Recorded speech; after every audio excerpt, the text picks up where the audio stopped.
If you're trying to be attractive by being quick, agreeable, and easy to deal with, you're training people to ignore you. Because the habit that kills connection isn't awkwardness, it's availability without weight. You answer too fast. You explain too much. You say yes before you even feel yes. And people don't call that kind, they call it convenient. Attraction isn't manipulation. Attraction is presence. And presence has a sound. It sounds like a pause, a breath, a sentence that doesn't beg to be liked. In this video, you'll learn 6 phrases that create that sound. Calm, grounded, emotionally intelligent. And at the end, I'll give you one alternative phrase to replace the habit that's silently draining your respect. No dating tricks, no hype, just the psychology of why stillness is magnetic. Let's begin with the first phrase, because it changes the power dynamic in one breath. Phrase 1. Let me think about it first. You've been trained to treat speed like love, to reply instantly so nobody leaves, to prove you're easy. But speed is often just fear in a polite outfit. When you answer immediately, you're broadcasting something subtle. I'm not allowed to disappoint you. And the other person's brain registers it as low status, not because they're evil, but because the nervous system associates rushed compliance with lack of self-possession. A pause does something different. It activates delayed gratification and uncertainty, 2 ingredients that increase attention. Not as a tactic, as a natural response to someone who has a real inner world. Epictetus taught that the first move is to rule your impressions, not to react, to choose. That's what this phrase does. It places you back in the driver's seat of your own mind. Someone invites you somewhere last minute.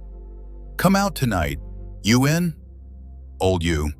Yeah, sure. What time? Where? I can make it. I'll figure it out.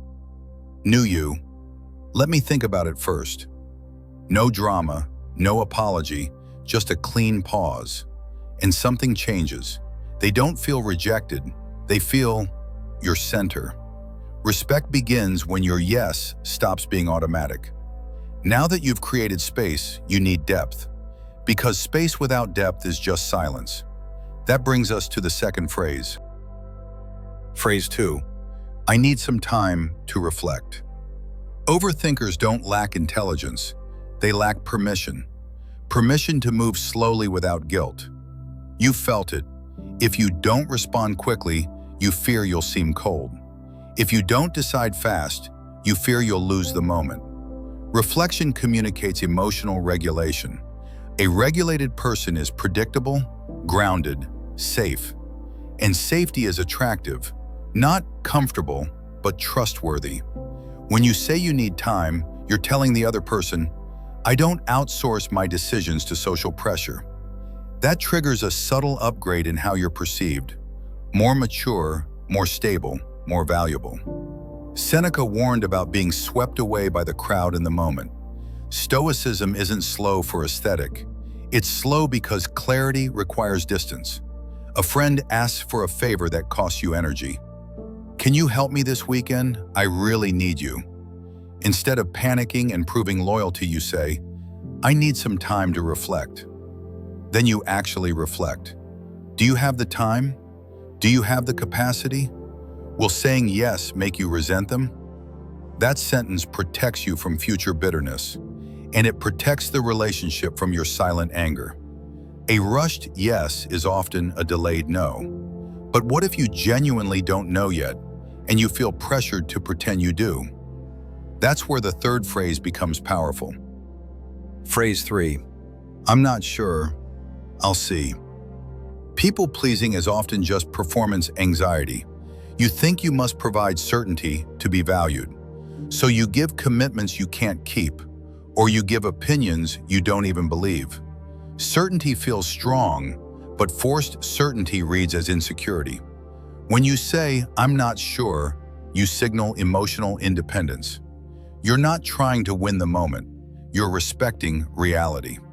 This reduces the approval-seeking vibe, which people detect fast, even if they can't name it.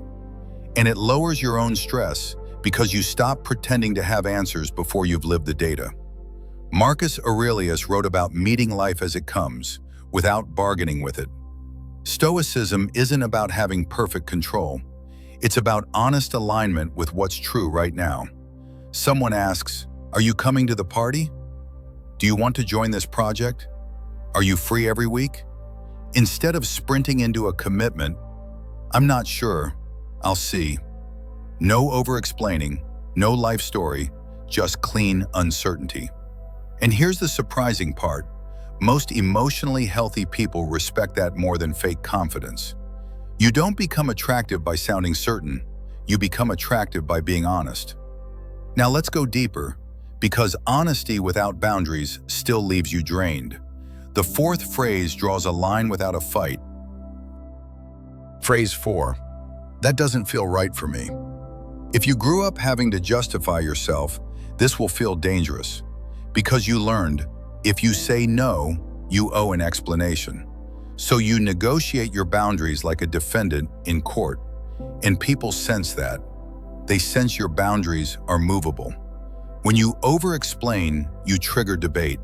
You invite persuasion. You turn your inner experience into a public argument. But a calm boundary does something else. It communicates self-trust. And self-trust is magnetic because it signals stability. Not rigidity, stability. Stoicism teaches, your inner state is your responsibility, not the crowd's approval, not someone else's disappointment. Your job is alignment.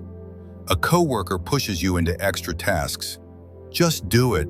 It's not a big deal. Old you. Well, I'm busy, but I guess I can. It's just that I have a lot going on, and new you. That doesn't feel right for me. Then you stop. You don't punish. You don't preach. You just stand there, calm. And something shifts. They realize there's no handle to pull. A boundary is not an argument, it's a decision. But presence isn't only saying no. Presence is also how you listen. The fifth phrase turns attention into gravity. Phrase 5. I'd rather listen to you first. You said you feel invisible. Like you talk and people don't remember you. Like conversations feel crowded, even when you're in them. Sometimes the fix isn't say more, it's hold the room. People are drawn to those who make them feel seen. Not flattered, seen. When you give someone clean attention, you activate their brain's reward system. They experience relief. I don't have to perform right now. And here's the paradox. When you stop fighting for the spotlight, you become the center of gravity. Stoicism values restraint, not silence as weakness, silence as strength. Listening first is not submission. It's leadership through calm. Someone starts telling a story and expects you to jump in with your own version. You don't. You say, I'd rather listen to you first. Then you actually listen. No phone, no half smile, no scanning for your turn. In a world addicted to talking, your attention feels rare. And rare is attractive. Your attention is your power. Where you place it becomes your presence. Now we arrive at the final phrase, the one that changes not just how you speak, but how you move through life. Because the most magnetic trait isn't confidence, it's calm. Phrase 6. I'm learning to slow things down. You've been rushing for years, rushing to explain, rushing to respond, rushing to be liked, and you're tired. This phrase isn't a line, it's a confession of growth. Slowing down signals regulation and self-awareness. It tells people, my emotions don't drive the car. When you move slowly, you also reduce reactive mistakes. The texts you regret, the promises you break, the jokes you force, the nervous laughter you use to fill silence. Calm creates space. Space creates curiosity. Curiosity creates connection. Stoicism is the art of governing yourself, not controlling others, not chasing outcomes. Governing yourself so your life stops being a reaction. Someone confronts you with pressure. Why are you taking so long to decide? Why aren't you answering?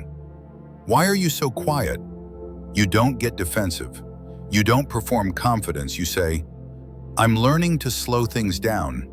And you let that be true. No mask, no argument. That sentence does something rare. It makes your calm feel earned. The fastest way to lose yourself is to live at someone else's pace. Now, these 6 phrases work because they replace one destructive habit. And that habit is the one most people confuse for good communication. Let's end with the alternative. One alternative phrase to replace the common habit. The habit is over-explaining. When you feel pressure, you try to win understanding. So you talk more. You justify. You defend your boundary like it's a moral debate. Replace that habit with one phrase. I hear you, and my answer is still no. Why this creates deeper connection? It gives validation without surrender. It shows empathy without self-erasure. It ends the conversation without punishment, and that's the whole point. Attraction is not getting people to say yes. Attraction is becoming the kind of person whose no is calm, whose yes is real, and whose presence doesn't beg.